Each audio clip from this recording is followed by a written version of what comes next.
Hello welcome नमस्कार। मेरा अभिवादन स्वीकार कीजिए। मैं हूं अभिषेक और आप देख रहे हैं अभिषेक एकेडमी का ये ऑनलाइन यूट्यूब चैनल। दोस्तों, आज की वीडियो के माध्यम से पुनः हम यूपी टेट एग्जाम 2026 को ध्यान में रखते हुए एक पर्यावरण अध्ययन का महत्वपूर्ण प्रैक्टिस सेट, जिसमें आपको पूरे 30 प्रश्न मिलेंगे। काफ़ी एक छोटी सी वीडियो होगी। इस वीडियो में काफ़ी इंपॉर्टेंट और महत्वपूर्ण प्रश्नों का समायोजन है, इसलिए आपसे रिक्वेस्ट करेंगे कि पूरा अंत तक इस वीडियो को आप लोग देखिएगा। तो दोस्तों, चलिए आज की वीडियो को स्टार्ट करते हैं। आज की वीडियो का सर्वप्रथम पहला प्रश्न हम कवर करेंगे। पहला प्रश्न है कि निम्नलिखित में से किसे प्रकृति का रेडार माना जाता है या प्रकृति का रडार माना जाता है, ये आपको बताना है। ऑप्शन आपके सामने है, गिद्ध को, कि आपका चमगादड़ को, कि आपका दरियाई घोड़ा को, कि आपका व्हेल मछली को। किसको बोलते हैं प्रकृति का रेडार, ये चीजें आपको बताना है। तो दोस्तों, आपको बता दें, जो ऑप्शन नंबर 2 आप लोग देख रहे हैं, ये चमगादड़, जो चमगादड़ होती है, इसको सर्वप्रथम यहाँ से कई प्रश्न बनते हैं। एक बनता है कि कौन स्तनधारी है, और उसमें ऑप्शन में दे देता है, और चमगादड़ एक पक्षी के रूप ही है। आप लोगों को बता दूं, चमगादड़ बच्चे को जन्म देती है, और बच्चे को जो स्तनधारी वो कहलाता है कि जो बच्चे को जन्म दे और उसको स्तनपान कराए, मतलब दूध पिलाए, अपना दूध पिलाए। तो याद रखेंगे, तो जो चमगादड़ होती है, इसको स्तनधारी के श्रेणी में तो रखा ही रखा जाता है, लेकिन इसे प्रकृति का रडार माना जाता है। ये चीज़ आपके लिए बहुत महत्वपूर्ण है। क्यों इसे प्रकृति का रडार कहते हैं? क्योंकि रडार की तरह यह उच्च आवृत्ति तरंगे उत्पन्न करती है, और ये तरंगे जो वस्तु होती हैं उस वस्तु से टकराकर वापस आती हैं, जिससे इसे वस्तु की आकार और दूरी दोनों का यह अनुभव कर सकती है। इसलिए चमगादड़ को प्रकृति का रडार बोलते हैं। रडार की मूल भावनाओं जैसे रडार काम करता है, वैसे चमगादड़ की प्रवृत्ति काम करती है। इस चीज़ों को याद रखेंगे। और रात्रिचर की श्रेणी में भी इसको रखा गया है। ये भी आपके लिए बहुत बहुत इंपॉर्टेंट है। ठीक है, चलिए आगे आपको मैं एक दो चीज़ और बताता हूँ, आप लोग इस चीज़ को देखिएगा। यहाँ पे जो ऑप्शन नंबर 1 आप लोग देख रहे हैं, गिद्ध, ये भी काफ़ी इंपॉर्टेंट है। ठीक ना, जो पर्यावरण का सफाई कर्मी किसे बोलते हैं, बहुत इंपॉर्टेंट है। यहाँ पे मैं आपको लिख कर बता रहा हूँ दोस्तों कि पर्यावरण का सफाई कर्मी गिद्ध को बोलते हैं। पर्यावरण का जो सफाई कर्मी है वो कौन सा है, तो याद रखेंगे, जो पर्यावरण का सफाई कर्मी है वह हम गिद्ध को बोलते हैं।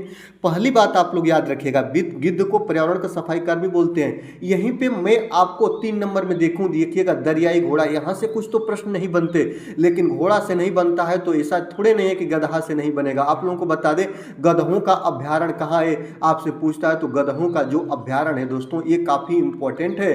गधों का अभ्यारण्य आपका गुजरात में है। कहाँ पे दोस्तों? गधों का जो अभ्यारण्य है वह गुजरात के कच्छ में है। ये आपके लिए काफ़ी महत्वपूर्ण है। ये भी चीज़ आप लोग याद रखना। एक दो चीज़ और बता रहे हैं, अगर मैं गुजरात पहुंच ही गया हूं तो गुजरात के लगे हाथ आपको बता दूं, कई बार यूपी टेट में प्रश्न बन चुका है। एक बार नहीं, कई बार बना है। एशियाई शेरों का अभ्यारण्य या गिर राष्ट्रीय उद्यान कहां पे है, तो ये भी गुजरात में है। लिख कर नहीं, आपको मुख से बोलकर बता रहा हूं कि एशियाई शेरों का अभ्यारण्य पूछ दे या गिर राष्ट्रीय उद्यान पूछ दे, कहाँ पे है दोस्तों? गुजरात में है। गधों का अभ्यारण्य पूछे, गुजरात में, काफ़ी इंपॉर्टेंट है। ये पूछता है तब मैं आपको बता रहा हूँ। ठीक है, चलिए आगे आपको मैं बता दूँ, अगर लगे बात अभ्यारण्य की, तो आपसे पूछता है कि जिम कॉर्बेट राष्ट्रीय उद्यान कहाँ है। आप लोगों को याद रखना चाहिए कि जिम कॉर्बेट राष्ट्रीय उद्यान आपका उत्तराखंड में है। ठीक है, नंदा देवी राष्ट्रीय उद्यान कहाँ है? उत्तराखंड में है। राजा जी राष्ट्रीय उद्यान कहाँ है? उत्तराखंड में है। फूलों की घाटी अभ्यारण्य कहाँ है? तो दोस्तों उत्तराखंड में। यहाँ से बहुत इंपॉर्टेंट है। चलिए, मैं एक बार आप लोगों से प्रश्न भी पूछा था, आप हमको बताइएगा काजीरंगा राष्ट्रीय उद्यान कहाँ है, तो बहुत लोगों ने बताया भी और सही भी बताया, तो इसलिए उन लोगों को बहुत बहुत धन्यवाद। आपसे पूछ रहा हूँ कि काजीरंगा राष्ट्रीय उद्यान जो एक सिंह के गैंडे के लिए बहुत ज़्यादा जाना जाता है और काफ़ी चर्चाओं में रहता है, तो याद रखेंगे काजीरंगा जो राष्ट्रीय उद्यान है वो आपके असम राज्य में है। ये बात आपके लिए बहुत इंपॉर्टेंट है। ठीक है, अब चलिए यूपी में, मैं आपसे यूपी से पूछ देता हूँ। 2-3 बार प्रश्न बना है कि आपका चंद्रप्रभा राष्ट्रीय उद्यान कहाँ है, तो आप लोग बताइएगा। चंद्रप्रभा जो जीव राष्ट्रीय उद्यान है वह कहाँ है, तो याद रखेंगे ये आपका उत्तर प्रदेश के चंदौली में है। ठीक है, और यहीं पे मैं पूछ दूँ कि दुधवा राष्ट्रीय उद्यान बताइए कहाँ पे है, तो दुधवा राष्ट्रीय उद्यान ये भी उत्तर प्रदेश के लखीमपुर खीरी में है। ये भी बहुत आपके लिए इंपॉर्टेंट है। ठीक है, चलिए एक बार आपका प्रश्न और बना है, मैं पूछ रहा हूँ, आप बताइएगा। जैसे मैं पूछ दूँ कि आप लोग बताइए कान्हा राष्ट्रीय उद्यान कहाँ है, तो कान्हा राष्ट्रीय उद्यान आपका मध्य प्रदेश में है। कहाँ पे दोस्तों? तो मध्य प्रदेश एमपी में कान्हा राष्ट्रीय उद्यान काफी चर्चाओं में रहता है, इसलिए मैं इस चीजों को आपसे पूछ ले रहा हूँ। चलिए आगे चलते हैं। निम्नलिखित रक्त समूहों में कौन सार्वभौमिक प्राप्त करता है? याद रखेंगे, सार्वभौमिक दाता नहीं, प्राप्त करता, मतलब कि जो सबका ब्लड प्राप्त कर सके वह कौन होता है? तो याद रखेंगे सर्वप्रथम आपको बता दें रक्त समूह कितने हैं। तो रक्त ब्लड ग्रुप जो रक्त समूह की बात करें प्यारे, तो रक्त समूहों की संख्या कितनी है दोस्तों? तो 4 है। कौन कौन से रक्त समूह है? ए है, आपका बी है, आपका ए बी है, आपका ओ है। इसकी खोज किसने किया था? तो याद रखेंगे इसकी खोज 1901 में। कब दोस्तों? 1901 में लैड स्टीनर ने किया था। कौन किए थे दोस्तों? लैड स्टीनर ने किया था। ये आपके लिए काफी इंपॉर्टेंट है। प्रश्न यहां से बनता है कि ब्लड का रंग कैसा होता है, या ब्लड का रंग जो रक्त का रंग होता है वह लाल किसके कारण होता है? तो हीमोग्लोबिन के कारण होता है। यहां से प्रश्न आपका बहुत चर्चाओं में रहता है, हीमोग्लोबिन के कारण ब्लड का रंग कैसा होता है दोस्तों? तो याद रखेंगे ब्लड का रंग आपका होता है लाल। जो ब्लड होता है, जो रक्त होता है, इसका पीएच मान बहुत बार पूछता है। तो याद रखेंगे इसका पीएच मान 7.4 होता है। अर्थात जो ब्लड होता है वह इसकी प्रवृत्ति कैसी होगी? तो क्षारीय होगी। कैसी होगी दोस्तों? क्षारीय इसकी प्रवृत्ति हो जाएगी। ये आपके लिए काफी इंपॉर्टेंट है। ठीक है, आगे देखते हैं। आपसे जो हीमोग्लोबिन की बात मैंने बताया ही, और याद रखेंगे ब्लड में आयरन की मात्रा पाई जाती है। ये भी आपके लिए बहुत इंपॉर्टेंट है। ब्लड का शुद्धिकरण कहाँ होता है अगर आपसे पूछे तो याद रखेंगे ब्लड का शुद्धिकरण आपका किडनी में होता है, या किडनी को गुर्दा भी बोलते हैं। ये चीज़ आप लोग याद रखेंगे। तो आप लोगों से एक दो प्रश्न आपका यहाँ से बनता है कि सर्वदाता कौन है? तो याद रखेंगे सभी को जो ब्लड दे सके उसको सर्वदाता बोलते हैं। ये सर्वदाता ग्रुप ओ होता है, और सभी का ब्लड जो ले सके उसे सर्वग्राही बोलते हैं। याद रखेंगे तो ऑप्शन नंबर सी आपका बिल्कुल करेक्ट आंसर हो जाएगा। इस तरह आप लोग चीजों को ध्यान रखिएगा। आगे देखते हैं दोस्तों, निम्न में से कौन सी अंतर्राष्ट्रीय संस्था पूरे विश्व में पर्यावरण सुरक्षा की देखभाल करती है? तो जो पूरे विश्व में पर्यावरण सुरक्षा की देखभाल कौन करती है यही आपको बताना है। WHO वर्ल्ड हेल्थ ऑर्गेनाइजेशन है दोस्तों। यह स्वास्थ्य विश्व का स्वास्थ्य संगठन है। याद रखें स्वास्थ्य संबंधित चीजों की देखभाल करती है। लेकिन यहाँ पे पर्यावरण सुरक्षा की बात बोला है, तो पर्यावरण सुरक्षा की देखभाल पूरे विश्व में WWF संस्था करती है।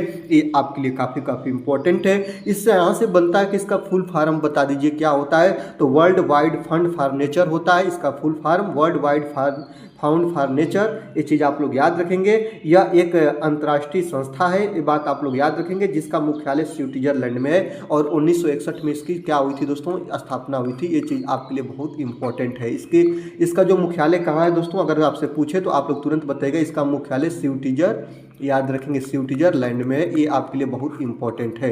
4 नंबर ऑप्शन आपका बिल्कुल करेक्ट आंसर हो जाएगा। चलिए आगे चलते हैं। यहाँ बात करेंगे मनुष्य में कितने गुर्दे होते हैं, ये आपको बताना है। गुर्दे का मतलब हुआ प्यारे किडनी।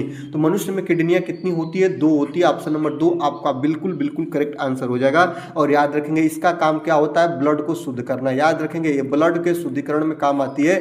ब्लड का शुद्ध करती है, इसी को बोलते हैं किडनी, या इसी को बोलते हैं गुर्दा। इनकी संख्या किसी भी मनुष्य के अंदर कितनी होती है? 2 होती है। अगर एक काम करना बंद कर दे दूसरा करती है, तभी भी मनुष्य जीवित रह सकता है। ठीक है, आगे देखते हैं। फेफड़े से क्या चीज बाहर निकलती है? आपको यही बताना है दोस्तों। जो फेफड़ा होता है ना, आपको पता है फेफड़े के अंदर ऑक्सीजन का संचरण होता है, और फेफड़े से बाहर क्या निकलती है आपको बता दें, जो ऑक्सीजन में घुली मुली होती है जिसका नाम होता है CO2 कार्बन डाइऑक्साइड, जो गैसी फॉर्म में होती है, तो फेफड़ा इसको अलग करता है। ऑप्शन नंबर डी आपका बिल्कुल करेक्ट आंसर हो जाएगा। आगे देखते हैं दोस्तों, यहाँ पे देखिएगा जो शरीर का तापमान नियंत्रण कौन करता है? अगर प्रश्न आपसे पूछे तो शरीर का जो तापमान नियंत्रण करने का काम करता है वह पसीना करता है। तापमान नियंत्रण मैं यहाँ पे लिख भी दे रहा हूँ। तापमान का नियंत्रण कौन करता है? तो पसीना करता है। ये चीज़ आप लोगों के लिए बहुत इंपॉर्टेंट है। ठीक है, चलिए आगे चलते हैं। अपचित भोजन कहाँ इकट्ठा होता है? आपको यही बताना है। जो अपचित मतलब जिस भोजन का पाचन नहीं होता है वह कहाँ इकट्ठा होता है? लीवर में होता है, कि आपका मलाशय में होता है, कि गुर्दे में होता है, कि इन सभी में होता है? कहाँ होता है दोस्तों? तो याद रखेंगे अपचित भोजन की बात क्या है? तो अपचित भोजन जो होता है वो मलाशय में होता है दोस्तों। याद रखेंगे कहाँ पे दोस्तों? मलाशय में होता है। और भोजन का पाचन कहाँ होता है अगर आपसे पूछे तो लीवर में होता है। ये चीज आपके लिए बहुत इंपॉर्टेंट है। गुर्दे में क्या होता है? तो ब्लड का शुद्धिकरण होता है। ये बात आप लोगों को याद रखना होगा। ठीक है, चलिए आगे चलते हैं। पाचन प्रक्रिया कहाँ से शुरू हो जाती है? किसी भी मनुष्य जब भोजन को ग्रहण करता है, भोजन का सेवन करता है, तो याद रखेंगे जो पाचन की प्रोसेस होती है ना, वह उसके मुख से ही स्टार्ट हो जाती है। याद रखेंगे जब उसके मुख में जाता है, और जहाँ से उसके भोजन का उसके लार से संबंध हो जाता है, वहीं से पाचन की प्रोसेस जो होती है दोस्तों स्टार्ट हो जाती है। तो मुंह में लार जो ग्रंथियां होती हैं इसमें एंजाइम पाया जाता है और वहां से जो दोस्तों स्टार्ट हो जाती है पाचन की प्रोसेस। और याद रखेंगे भोजन जो मुख से होते हुए ग्रसनली, सबसे पहले वह ग्रसनी ग्रास नली में जाता है, फिर उसके बाद आमाशय, छोटी आंत, बड़ी आंत से गुजरते हुए आपका यहाँ पे चला जाता है लीवर में, और वहाँ से जो भोजन की पाचन प्रक्रिया पूर्ण हो जाती है। ये चीज़ आप लोग याद रखेंगे। तो भोजन की प्रक्रिया कहाँ से शुरू हो जाती है, इसका जो करेक्ट आंसर आपसे पूछे तो ऑप्शन नंबर ए लॉक कर लीजिएगा। और चलिए अब आगे बढ़ते हैं दोस्तों।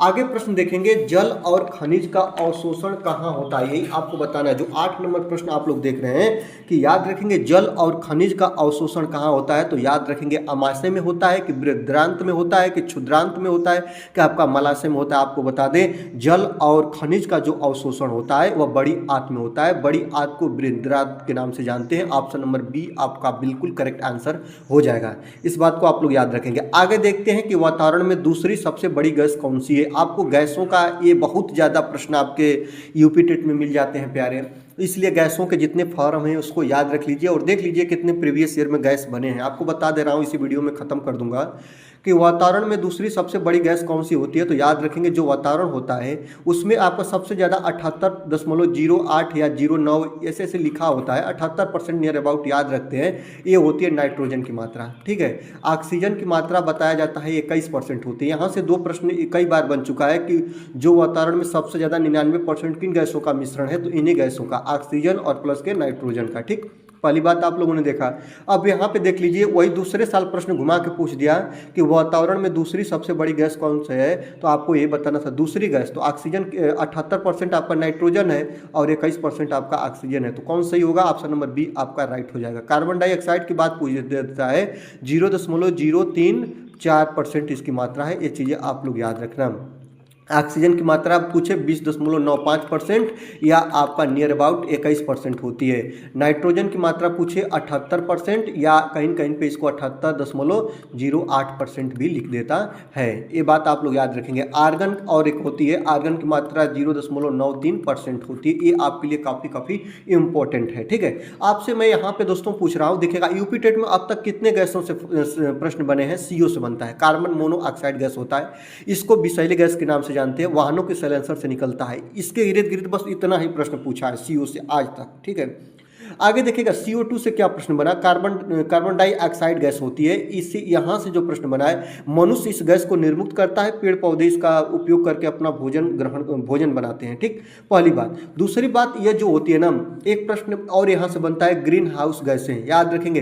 ग्रीन हाउस गैस का ये हिस्सा है क्या, कौन दोस्तों, ग्रीन हाउस गैस का हिस्सा है CO2, NO2, आपका CFC और आपका CH4। ये ग्रीन हाउस गैसें होती हैं और ये सभी गैसें ग्लोबल वार्मिंग के लिए उत्तरदायी होती हैं। ग्लोबल वार्मिंग का मतलब पृथ्वी के तापमान को बढ़ा देती हैं और एक लेयर बना देती हैं। सूर्य की प्रकाश किरण इस लेयर के अंदर तो आती हैं लेकिन ये पुनः बाहर नहीं जाने देती हैं। इससे पृथ्वी का तापमान बढ़ जाता है और यही प्रोसेस जो कहलाता है ग्लोबल वार्मिंग कहलाता है, ठीक है। अब देखिएगा, मैं आपको आगे चलिए आगे आपको बता दे रहे हैं दोस्तों। यहाँ से एक प्रश्न और बनता है, LPG गैस। ये जो सिलेंडर होता है जो घरों में रसोइयों का प्रयोग, रसोई बनाने में प्रयोग किया जाता है, लिक्विफाइड पेट्रोलियम गैस, कई बार इसका फुल फॉर्म पूछा है, LPG गैस होती है। ये चीज आप लोग याद रखना। और एक देखिएगा CNG बहुत ज्यादा चर्चाओं में रहती है, इसका फुल फॉर्म पूछता है, कंप्रेस्ड नेचुरल गैस या संपीड़ित प्राकृतिक गैस। हिंदी अंग्रेजी दोनों नाम पूछ लिया है और इसे वाहनी ईंधन के नाम से जानते हैं। और एक बार ये प्रश्न बना था, पर्यावरण स्नेही कौन सी गैस है, मतलब पर्यावरण को नुकसान नहीं पहुंचाती, तो ये CNG गैस होती है। ये इंपॉर्टेंट आपके लिए, ठीक है। आपको मैं और बता दूं, MIC से प्रश्न बना है। MIC क्या है, मिथाइल आइसोसाइनाइड गैस होती है। भोपाल गैस त्रासदी में इसी गैस का रिसाव हुआ था। ये विषैली या जहरीली गैस के नाम से जानी जाती है। कब हुआ था, तो 1984 में हुआ था। 2-3 दिसंबर की रात्रि 1984 में भोपाल गैस त्रासदी हुई थी, अपार जनधन की हानि हुई थी, ठीक है। आपसे यहीं से एक प्रश्न बन जाता है कि अम्लीय वर्षा के लिए कौन सी गैस उत्तरदायी है, तो SO2 है। ये चीज आप लोग याद रखेंगे। अम्लीय वर्षा में सबसे ज्यादा जो योगदान है SO2 का है, ठीक है। चलिए आगे चलते हैं। निम्नलिखित में से कौन सा जानवर पहले अपने एक तरफ के दोनों पैर आगे बढ़ाता है और फिर दूसरी तरफ के दोनों पैर को आगे बढ़ाता है अपना संतुलन बनाए रखने के लिए, और उस जानवर का नाम है जो आप लोग जानते भी हैं, जिराफ। क्या बोलते हैं दोस्तों? ऑप्शन नंबर सी आपका बिल्कुल राइट हो जाएगा, ये जिराफ है। ठीक है, आगे देखते हैं। हमारे शरीर के किस अंग के द्वारा अमोनिया को यूरिया में बदला जाता है? तो आपको पता भी है, जो यकृत होती है ना, यकृत जिसको लीवर बोलते हैं दोस्तों, लीवर जो रहता है ना, ये अमोनिया को यूरिया में कन्वर्ट कर देता है, और याद रखेंगे ये शरीर से बाहर निकालने में योगदान मदद करता है। ऑप्शन नंबर ए आपका राइट आंसर हो जाएगा। चलिए आगे देखते हैं। निम्न में से कौन सा एक खाए जाने वाला फूल है? यही आपको बताना है दोस्तों। तो जो कौन ऐसा फूल है जो खाया जाता है? आपका बथुआ। बथुआ तो ये जो देखते हैं ना कि ये जो है इसका तना खाते हैं, और बथुआ जो साग के रूप में इसको जानते हैं, साग में इसका प्रयोग करते हैं, तो इसका तो तना खाते हैं। सरसों जो होती है, सरसों की पत्तियों को खाते हैं और इसके साथ साथ इसके बीजों को भी खाते हैं। ये भी चीज़ आप लोगों सी टेट में बहुत ज़्यादा चर्चाओं में प्रश्न रहता है। आगे देखते हैं प्याज। प्याज का भी आप लोग जानते हैं कि जो जड़ के ऊपर का तना होता है उसका हम लोग उपयोग करते हैं, लेकिन यहाँ पे देखिएगा ब्रोकली जो है ना दोस्तों, याद रखेंगे ब्रोकली एक ऐसा फूल है जिसका हम लोग उपयोग करते हैं, ये बात याद रखेंगे, खाने में उपयोग करते हैं। ऑप्शन नंबर डी आपका बिल्कुल राइट आंसर हो जाएगा। और यह एक गोभी परिवार का सदस्य है, याद रखेंगे यह एक गोभी परिवार का सदस्य है। यहाँ पे लिख दे रहा हूँ क्योंकि जब आपको पीडीएफ मिले तो वहाँ पढ़ने में आपको आसानी हो। गोभी परिवार का इस सदस्य, ये आपके लिए काफ़ी इम्पोर्टेंट है दोस्तों। आपसे पुनः रिक्वेस्ट करेंगे कि अगर वीडियो अच्छी लगी है प्यारे, तो वीडियो को जरूर से जरूर लाइक करिएगा। चैनल पर नए हैं तो चैनल को सब्सक्राइब करके बेल आइकन को प्रेस कर लीजिएगा। और दोस्तों आपसे एक छोटा सा विनम्र निवेदन रहेगा कि जितने लोगों तक ये वीडियो नहीं पहुंच पा रही है उनको ये वीडियो पहुंचा के मदद करिए उनकी भी, और साथ में परिवार को आगे बढ़ाने में आप लोग मदद करिएगा दोस्तों। चलिए आगे चलते हैं दोस्तों। 13 नंबर की बात करते हैं। पृथ्वी के प्रारंभिक वातावरण में नहीं था, जो पृथ्वी का प्रारंभिक वातावरण था उसमें क्या नहीं था? तो आपको बता दें, प्रारंभिक वातावरण में आपकी ऑक्सीजन की मात्रा नहीं थी। ऑप्शन नंबर ए आपका बिल्कुल राइट आंसर हो जाएगा। इस तरह चीजों को ध्यान रखिएगा। सबसे पहले जो आपको पृथ्वी की बात करें तो यहाँ पे क्या था? तो आप लोग याद रखेंगे जलवाष्प था, यहाँ पे आपका मीथेन था, CH4 था, आपका अमोनिया था, याद रखेंगे आपका कार्बन डाइऑक्साइड गैस था, लेकिन आपका ऑक्सीजन नहीं था, जो कि जिससे हमारे जीवन या प्राणदायिनी गैस के नाम से जानते हैं। तो आपसे बता दें दोस्तों कि ये ऑक्सीजन की उत्पत्ति कहाँ से हुई है? तो आपको बता दें ऑक्सीजन की उत्पत्ति नीले हरे शैवाल के प्रकाश संश्लेषण प्रोसेस के क्रिया के फलस्वरूप हुई है। तो ऑप्शन नंबर ये आपका राइट हो जाएगा। आगे देखते हैं दोस्तों, बात करेंगे हम 14 नंबर प्रश्न की। वायुमंडल को क्षोभ मंडल, समताप मंडल आदि परतों में विभाजित करने का मुख्य आधार क्या होता है? बहुत इंपॉर्टेंट है और वेरी इंपॉर्टेंट है, याद रख लीजिएगा कि जो आपकी वायुमंडल की परतें हैं वो कितनी होती हैं दोस्तों? 5 होती हैं। कितनी होती है प्यारे? 5 होती हैं। ठीक है, सबसे ऊपर क्या होता है? बहिर्मंडल होता है। क्या होता है दोस्तों? याद रखेंगे बहिर्मंडल होता है। ठीक, उसके नीचे आते हैं तो क्या होता है? सबसे नीचे से हम लिख रहे हैं क्षोभ मंडल होता है नीचे, ऊपर जाएंगे तो हमारा मिल जाता है समताप मंडल, और इसके बाद मिलता है मध्य मंडल, और इसके बाद मिलता है आपका आयन मंडल। ठीक है, तो आपके कितने हो गए? आपके 5 मंडल हो गए। ठीक है, सबसे निचली यहां से प्रश्न बनता है, पृथ्वी के पास जो परत है उस मंडल का नाम क्या है? क्षोभ मंडल होता है। पृथ्वी के सबसे पास जो परत है वह क्षोभ मंडल कहलाती है। इस याद रखेंगे क्षोभ मंडल के ऊपर और मध्य मंडल के नीचे कौन सी परत है? तो याद रखेंगे समताप मंडल है। समताप मंडल में ही ओजोन परतें पाई जाती है। बहुत ज्यादा यहाँ से प्रश्न बनता है। ठीक है, जो वायुयान उड़ते हैं, जो जहाजें उड़ती हैं, उनके लिए जो सबसे सेफ जगह पाई जाती है वो समताप मंडल पाई जाती है। जो मौसमी संबंधित घटनाएं, बादल बनना, बिजली गरजना, बारिश होना, कुहरा का बनना, ये कहाँ होती है? क्षोभ मंडल में होती है। सबसे ठंडी परत पूछता है तो आपका मध्य मंडल में होता है। रेडियो तरंगे कहाँ चलती है? तो आयन मंडल में चलती है। ठीक ना, ये चीज आप लोग याद रखिएगा। लेकिन यहाँ पे कहा है दोस्तों कि वायुमंडल को क्षोभ मंडल, समताप मंडल आदि परतों में विभाजित करने का मुख्य आधार किसको बनाया गया है? तापमान को, कि वायुदाब को, कि संगठन को, कि घनत्व को? आप लोगों को बता दें, अगर आप लोगों ने इस प्रश्न से आप लोग अभी तक चर्चित नहीं होंगे, नया प्रश्न शोध का प्रश्न है, तो तापमान के आधार पर परतों का विभाजन होता है। ऑप्शन नंबर ए आपका बिल्कुल राइट हो जाएगा दोस्तों। ठीक है, चलिए आगे चलते हैं। 15 नंबर प्रश्न की बात करते हैं। 15 नंबर प्रश्न कह रहा है, कौन सी गैस ग्लोबल वार्मिंग के लिए उत्तरदायी है? ग्लोबल वार्मिंग के लिए उत्तरदायी गैस का नाम क्या है? नाइट्रोजन दोस्तों नहीं। ग्लोबल वार्मिंग के लिए जो उत्तरदायी गैसें होती हैं वह ग्रीन हाउस गैसें होती हैं। हरित गृह प्रभाव जिसको बोलते हैं, ग्रीन हाउस गैसों को बोलते हैं। ग्लोबल वार्मिंग के लिए ये उत्तरदायी गैस होती हैं। और आपको पता है ग्रीन हाउस गैसें में कौन कौन सी होती हैं? CO2 होता है, आपका CH4 होता है, फिर आपका NO2 होता है, फिर आपका CF होता है। ये चारे मुख्य रूप से गैसें होती हैं, इसको आपको बिल्कुल याद रखना है। क्यों? क्योंकि आपके मुख पे होनी चाहिए, प्रश्न घुमा के पूछ सकता है, ठीक है। तो कौन सी गैस ग्लोबल वार्मिंग के लिए उत्तरदायी होती है? तो कार्बन डाइऑक्साइड जो आप लोगों को दिख रहा है, और यहाँ पे मीथेन दिख रहा है। नाइट्रोजन तो है नहीं, बिल्कुल गलत हो जाएगा। सल्फर डाइऑक्साइड है नहीं, बिल्कुल गलत हो जाएगा। अब देखिएगा, ऑप्शन नंबर 2 और ऑप्शन नंबर 3 दोनों आपको सही करना होगा। आप लोग क्या करिएगा, आप लोग को कहेंगे कि ऑप्शन नंबर 2 और 3 तो दोनों सही है, क्योंकि ग्लोबल वार्मिंग के लिए उत्तरदायी ये सभी गैसें होती है। लेकिन मैं आपको बता रहा हूँ दोस्तों, ये प्रश्न आपका बना हुआ है, आपके यूपी टेट में नहीं बना हुआ है। ये प्रश्न आपके भूगोल जो एमए करके नेट वगैरह क्वालिफाई करते हैं लोग, तो नेट जेआरएफ की एग्जाम में प्रश्न बना था, और उस समय जब प्रश्न बना था तो वहां आयोग ने किसको आंसर माना था दोस्तों? आप याद रखेंगे, कार्बन डाइऑक्साइड को। क्यों? क्योंकि यहाँ पे कौन सी गैस ग्लोबल वार्मिंग के लिए उत्तरदायी होती है? ग्लोबल वार्मिंग के लिए सभी उत्तरदायी होती है, लेकिन मुख्य रूप से सबसे ज्यादा जो मात्रा होती है वो कार्बन डाइऑक्साइड गैस की होती है, मीथेन की अपेक्षा। याद रखेंगे। तो वहां पे ऑप्शन नंबर 3 को बिल्कुल राइट माना गया, इसलिए आप लोग भी ऑप्शन नंबर 3 को याद रखेंगे। जहां ऐसे प्रश्न पूछ देना, वहां पे देखिएगा किसका परसेंटेज ज्यादा होता है। वैसे यहाँ यूपी टेट में तो लोग फंसा ही देंगे, आयोग को फंसा ही देंगे, कोर्ट चले जाते हैं लोग, और कोर्ट में आपको कॉमन नंबर मिल जाता है, ठीक है। चलिए आगे चलते हैं, 16 नंबर प्रश्न की बात करते हैं। स्वास्थ्य को संकट में डालने वाला सबसे गंभीर वायु प्रदूषक कौन सा है? यही आपको बताना है दोस्तों। स्वास्थ्य को संकट में डालने वाला, तो मनुष्य के स्वास्थ्य को संकट में डालता है सबसे ज्यादा जो सबसे गंभीर वायु प्रदूषक होता है, सल्फर डाइऑक्साइड होता है, कि कार्बन मोनोऑक्साइड होता है, कि आपका ओजोन होता है, कि नाइट्रोजन। नाइट्रोजन उतना हानि पहुंचाता नहीं, ओजोन का ऐसे कोई संबंध नहीं। अब देखिएगा, सल्फर डाइऑक्साइड और कार्बन मोनोऑक्साइड, इसमें आपको पता है कि जो CO होती है, या जहरीली गैस के नाम से जानते हैं, वाहनों के साइलेंसर से निकलती है, और काफ़ी विषैली गैस होती है, ब्लड के साथ ब्लड के सर्कुलेशन को रोक देती है मिश्रित होकर। ऑप्शन नंबर 2 आपका बिल्कुल राइट आंसर हो जाएगा। चलिए आगे चलते हैं दोस्तों। ओणम किस राज्य का त्यौहार है? यही आपको बताना है। तो बिना लाभ लपेटे के बता दूं दोस्तों, ओणम जो है वह कहाँ का है दोस्तों? तो केरल राज्य का त्यौहार है। ये आपके लिए काफ़ी इंपॉर्टेंट है। ऑप्शन नंबर बी आपका बिल्कुल राइट आंसर हो जाएगा। चलिएगा, मैं यहीं पे आपको बता दूं, त्योहार और याद रखेंगे लोक नृत्य, जो त्योहार भी इसको बोलते हैं और लोक नृत्य भी बोलते हैं। एक चीज है बिहू। बिहू कहाँ का? जो त्योहार के साथ साथ, त्योहार में तो बहुत कम इस चर्चाओं में रहता है, लेकिन लोक नृत्य में रहता है बिहू, जो असम का काफी प्रसिद्ध लोक नृत्य है। आप इसको याद रखेंगे। छठ सबसे ज्यादा कहाँ मनाई जाती है? छठ कहाँ का त्योहार है, प्रसिद्ध त्योहार? आपसे पूछे तो तुरंत बताइएगा, बिहार में काफी चर्चाओं में रहता है। बीपीएससी का प्रश्न भी बन चुका है। और याद रखेंगे, यूपी में पूछे तो सबसे ज्यादा माघ मेला और दशहरा याद रखेंगे। जो माघ मेला है और दशहरा यूपी का प्रसिद्ध त्योहार माना गया है। ये चीज आपके लिए काफी इंपॉर्टेंट है, ठीक है। चलिए आगे चलते हैं। अन्नामलाई टाइगर रिजर्व किस राज्य में है?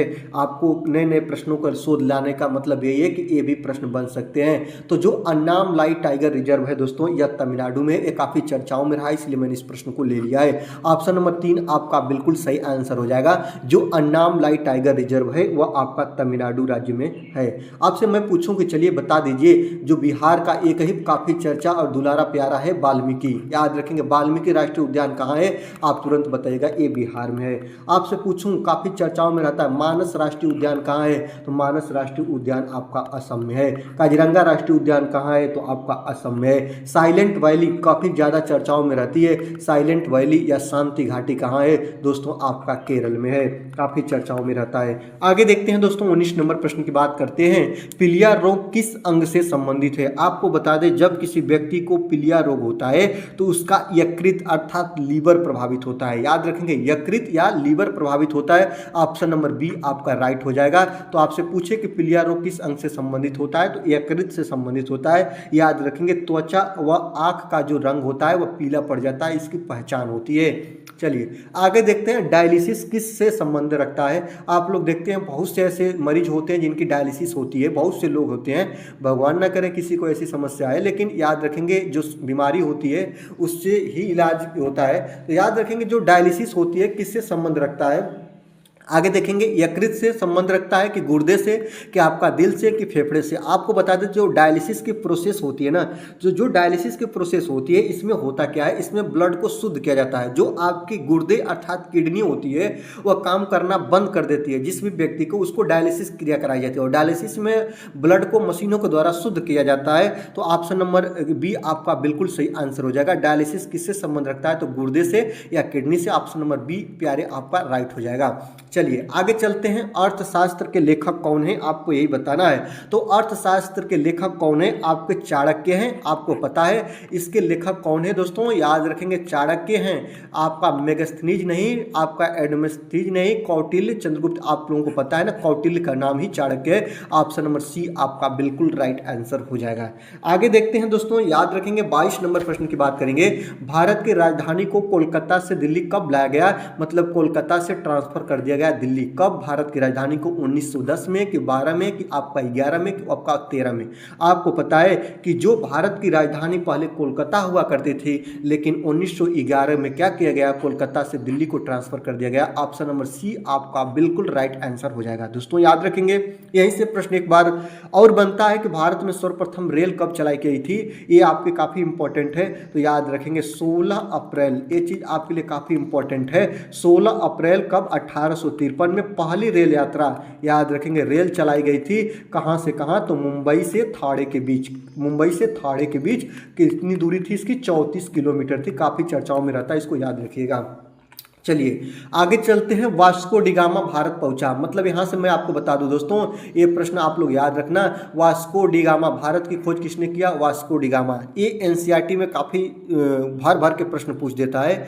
और अमेरिका की खोज कोलंबस ने किया, आपको बता दे रहे हैं। तो याद रखेंगे वास्को डिगामा भारत पहुंचा था, कब पहुंचा था, तो याद रखेंगे 1498 में पहुंचा था। कब दोस्तों, 1498 में पहुंचा था। और वास्को डिगामा यह यूरोपी था, याद रखेंगे। और ये कहां पहुंचा था, तो केरल के एक बंदरगाह में पहुंचा था। केरल का एक प्रसिद्ध बंदरगाह पे पहुंचा था जिसका नाम था दोस्तों कालीकट। क्या था दोस्तों, कालीकट था। और आपको बता दें एक कालीकट इस समय कोझीकोड के नाम से जाना जाता है, याद रखेंगे। अब इसका नाम कन्वर्ट कर दिया गया है और अब इसे कोझीकट के नाम से जाना जाता है। 1498 में वास्को डिगामा जो यूरोपी था वह भारत के केरल बंदरगाह पे तट पे पहुंचा था, जो इसको कालीकट के नाम से जानते थे। और इस प्रकार भारत की खोज हुई थी। ये एनसीईआरटी का प्रश्न बहुत चर्चाओं में रहता है। लेकिन आपको बता दें वहीं पे एक प्रश्न बनता है जिसको बोलते हैं दोस्तों अमेरिका की खोज। अमेरिका की खोज किसने किया, आपसे पूछे तो आप तुरंत बताइएगा। अमेरिका की खोज किए कोलंबस, ये बहुत चर्चाओं में रहता है। और कोलंबस ने कब किया, तो आपको बता दें दोस्तों, जो कोलंबस ने अमेरिका की खोज कब किया था,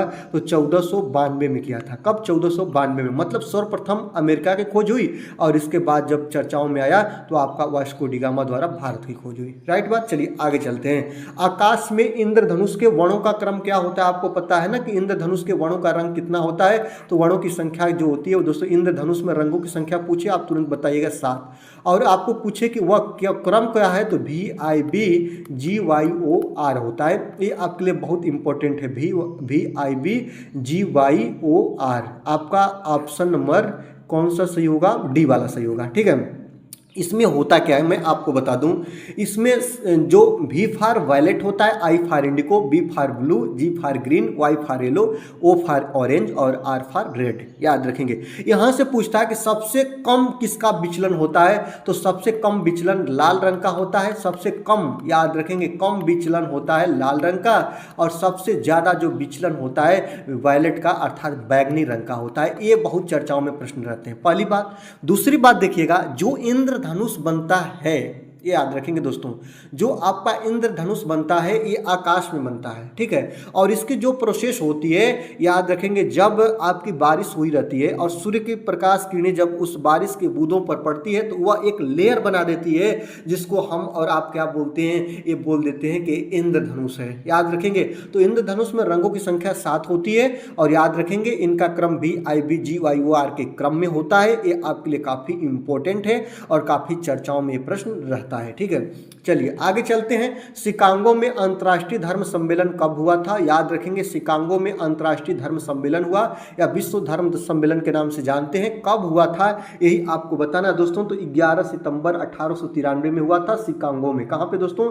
1893 में हुआ था शिकागो में। भारत के तरफ से पार्टिसिपेट किए थे या भारत का प्रतिनिधित्व किए थे स्वामी विवेकानंद। कौन किए थे दोस्तों? स्वामी विवेकानंद। अपने धर्मों का प्रचार प्रसार के लिए अनेक अनेक देशों के अनेक अनेक लोगों ने पार्टिसिपेट किया था। तो शिकागो में अंतर्राष्ट्रीय धर्म सम्मेलन कब हुआ? तो याद रखेंगे 11 सितंबर 1893 को। याद रखेंगे भारत की तरफ से स्वामी विवेकानंद जी को भेजा गया था। ये आपके लिए काफी इंपॉर्टेंट है, ऑप्शन नंबर बी राइट होगा। विश्व का सबसे बड़ा डेल्टा कौन है? आपको यही बताना है। विश्व का सबसे बड़ा डेल्टा सुंदरबन डेल्टा के नाम से जाना जाता है। ऑप्शन नंबर डी आपका बिल्कुल राइट हो जाएगा। आपको बता दें गंगा ब्रह्मपुत्रा डेल्टा भी इसको बोलते हैं। कहीं पर सुंदरबन डेल्टा ना पूछ के आपसे पूछ देगा कि गंगा ब्रह्मपुत्रा डेल्टा जो विश्व का सबसे बड़ा डेल्टा है या इसको सुंदरबन डेल्टा के नाम से जानते हैं। और याद रखेंगे गंगा ब्रह्मपुत्रा और मेघना नदी के संयोजन से बनती है। याद रखेंगे यहाँ पे लिख रहे हैं गंगा और प्लस के याद रखेंगे ब्रह्मपुत्रा और एक नदी और है जिस नदी का नाम है मेघना। तीनों के मिलने से यह डेल्टा का निर्माण हुआ है सुंदरबन डेल्टा। इस चीज को आप लोग याद रखेंगे दोस्तों। ठीक है, चलिए आगे चलते हैं दोस्तों। अगला देखते हैं नीली क्रांति किससे संबंधित है? आपको पता है नीली क्रांति का संबंध आपका मछली से है दोस्तों, मछली उत्पादन से। ऑप्शन नंबर सी आपका बिल्कुल राइट आंसर हो जाएगा। आपसे पूछें श्वेत क्रांति किससे संबंध रखता है? बहुत चर्चाओं में रहता है, आप लोग बताइएगा दूध उत्पादन से है। आपसे मैं आगे पूछूं, आप लोग हमको बताइएगा भूरी क्रांति का संबंध किससे है? भूरी क्रांति का जो संबंध होता है दोस्तों वह उर्वरक उत्पादन से होता है। आपसे मैं पूछूं हरित क्रांति का संबंध क्या है? तो हरित क्रांति का संबंध अधिक से अधिक फसल उत्पादन से है। ये आप लोग एम.एस. स्वामीनाथन इसके प्रणेता कहे जाते हैं, आप लोगों को पता भी है। ये चीज आपके लिए काफी इंपॉर्टेंट है। आपसे कहूं कि पीली क्रांति का संबंध बता दीजिए। पीली क्रांति का उत्पादन जो संबंध होता है वह तिलहन उत्पादन या तिल उत्पादन या सरसों उत्पादन से होता है। ये चीज आप लोग याद रखेंगे दोस्तों, तिलहन उत्पादन से पीली क्रांति का संबंध ज्यादा दिखता है। आपसे मैं यहाँ पे एक प्रश्न और भी पूछ रहा हूँ दोस्तों। एक कपास जो आप लोग देख रहे हैं काफ़ी चर्चाओं में रहा है, कई जगह आधुनिक समय में नए नए शोध की प्रश्नों की शोध होती है और यहाँ से पूछा है कि कपास क्रांति याद रखेंगे कौन सी क्रांति है जो कपास उत्पादन से रखती है? तो सिल्वर फाइबर क्रांति। याद रखेंगे यहाँ पे आपको लिख रहे हैं, याद रखेंगे जो इसका नाम है दोस्तों सिल्वर फाइबर क्रांति के नाम से जाना जाता है, जो कपास उत्पादन का नाम, इसको ध्यान रखेंगे। चलिए आगे चलते हैं दोस्तों। भारतीय राष्ट्रीय झंडे की लंबाई और चौड़ाई का अनुपात क्या है? आपको बताना है। आप लोग जानते भी हैं भारत का जो झंडा है उसमें 3 रंग पाए जाते हैं, आप लोगों को पता भी है। और बीच में आप लोगों को पता भी है कि इसमें होता क्या है दोस्तों, इसमें आपका यहाँ पे आपका एक चक्र होता है। चक्र में तिलियों की संख्या कितनी होती है? आप कमेंट बॉक्स के माध्यम से हमको बताइएगा। और ये तो आपके लिए कमेंट बॉक्स रहा कि तिलियों की संख्या कितनी रहती है। आज का आपके लिए प्रश्न रहा, इसमें रंगों की संख्या कितनी होती है? 3 होती है। ऊपर जो होता है केसरिया होता है। केसरिया जो होता है शक्ति, साहस, त्याग और बलिदान का प्रतीक होता है। बीच में आपका सफेद होता है जो शांति और सत्य का प्रतीक होता है। और नीचे आपका हरा रंग होता है जो कि वृद्धि, विकास और भूमि के हरियाली का प्रतीक होता है। आपको यही बताना है कि भारतीय राष्ट्रीय झंडे की लंबाई और चौड़ाई का अनुपात क्या है दोस्तों। तो याद रखेंगे लंबाई 3 संबंधी 2 के अनुपात में रहती है। तो याद रखेंगे ऑप्शन नंबर सी आपका बिल्कुल करेक्ट आंसर हो जाएगा। भारतीय झंडे को डिजाइन किसने किया था? ये आपसे पूछे तो आप तुरंत बताएगा पिगली। याद रखेंगे पिगली वाकयार्ड के द्वारा ये किया गया था दोस्तों, यह भारतीय झंडे का डिजाइन याद रखेंगे। और भारतीय जो संविधान सभा थी इसके द्वारा 22 जुलाई 1947 को इसको अपना लिया गया था भारतीय फ्लैग के रूप में। ये चीज़ आपके लिए बहुत इंपॉर्टेंट है। चलिए आगे चलते हैं दोस्तों। यहाँ पे बात करेंगे चंद्रमा पृथ्वी की एक परिक्रमा करने में कितना समय लगता है? तो याद रखेंगे जो चंद्रमा है वह पृथ्वी की जो परिक्रमा करने में 27 दिन 8 घंटे का समय लेता है। ये आपके लिए काफ़ी इंपॉर्टेंट है। ऑप्शन नंबर ए आपका बिल्कुल राइट आंसर हो जाएगा। आपको पता है ना कि सूर्य अपने जगह पर है। सूर्य के चारों तरफ कौन गति करता है? तो ग्रह करते हैं। और ग्रह के चारों तरफ कौन गति करते हैं? तो उपग्रह करते हैं। तो याद रखेंगे पृथ्वी क्या है दोस्तों? पृथ्वी एक ग्रह है। क्या है दोस्तों? ग्रह है।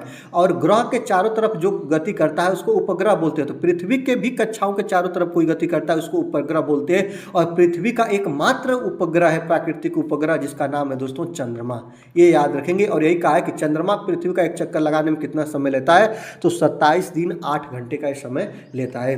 आगे देखते हैं एंजाइम्स सहायता करते हैं किसकी दोस्तों, तो याद रखेंगे जो एंजाइम होते हैं ना वह किस में सहायता करते हैं, तो याद रखेंगे ये भोजन के पाचन में सहायता करते हैं। ऑप्शन नंबर ए आपका बिल्कुल राइट आंसर हो जाएगा दोस्तों। ठीक है, इस प्रकार पूरे 30 प्रश्नों को हमने कवर किया। 30 प्रश्न आज की वीडियो के कैसे लगे आप कमेंट बॉक्स के माध्यम से जरूर बताइएगा और ये भी बताइएगा कि आपने कितने प्रश्नों को सही कर लिया है। तो आज की वीडियो से दीजिए मुझे विदा।